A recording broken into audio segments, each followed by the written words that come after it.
ഞാൻ ഈ അടുത്ത് കേട്ടതാണേ ചിലവർക്ക് മന്തി ഇഷ്ടമല്ലാന്ന്. കേട്ടപ്പോൾ തന്നെ എനിക്ക് അത്ഭുതമായിട്ടോ. എന്താന്ന് വെച്ചാൽ എനിക്ക് മന്തി ഇല്ലാത്ത ജീവിതം ഉപ്പില്ലാത്ത കഞ്ഞി പോലെയാണ്.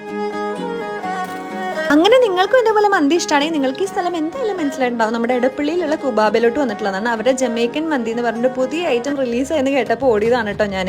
അവിടെയുള്ളവർക്ക് ഇപ്പം എന്നെ കാണുമ്പോൾ തന്നെ ഭയങ്കര പരിചയമാണ്. നമ്മളവിടുത്തെ സ്ഥിരം കസ്റ്റമറാണ്. ഞാൻ അവിടുത്തെ അൽഫസ്ലുഫൊക്കെ ട്രൈ ചെയ്തിട്ടുണ്ട്. പക്ഷെ ഞാൻ ഇതുവരെ മട്ടൺ ട്രൈ ചെയ്യാത്തതുകൊണ്ട് ഞാൻ ഈ ജമൈക്കൻ മന്തിയുടെ കൂടെ മട്ടനും കൂടെ വാങ്ങിച്ചു. എൻ്റെ പൊന്നളിയാ, മന്തി ഇഷ്ടമുള്ളവർക്ക് ഈ പറയണ കാര്യം എന്താണെന്ന് മനസ്സിലാവും. മായമില്ല മന്ത്രമില്ല, സ്നേഹം മാത്രം. ഒരാളെ കൊല്ലാനുള്ള മട്ടന്റെ ലെഗൊക്കെ കിട്ടിയെന്നുണ്ടെങ്കിലും മീറ്റിന്റെ ഉള്ളിൽ മസാലയുടെ ടേസ്റ്റ് ഇറങ്ങിയിട്ട് എന്റെ പൊന്നളി ഇതുവരെ ട്രൈ ചെയ്യാത്തവരാണെന്നുണ്ടെങ്കിൽ കുബാബയൊന്ന് ട്രൈ ചെയ്ത് നോക്കണം കേട്ടോ. ആ ഓർന്ന് വീണ പീസ് കണ്ടാൽ തന്നെ ബാക്കി എക്സ്പ്ലെയിൻ ചെയ്യേണ്ട ആവശ്യമില്ലല്ലോ. അപ്പൊ നിങ്ങൾ മന്തി ലവേഴ്സ് ആണെന്നുണ്ടെങ്കിൽ എന്തായാലും കുബാബ എടപ്പള്ളി ട്രൈ ചെയ്ത് നോക്കുക. അടിപൊളി ഫുഡാണ്, പറയാതിരിക്കാൻ വയ്യ. ട്രൈ ചെയ്തവരുണ്ടെങ്കിൽ അവരോട് ചോദിച്ചാലും നിങ്ങൾക്ക് മനസ്സിലാവും എന്ന് പറഞ്ഞിട്ട് ഇറ്റ്സ് ബൈ ഫ്രം കരീസ്മ.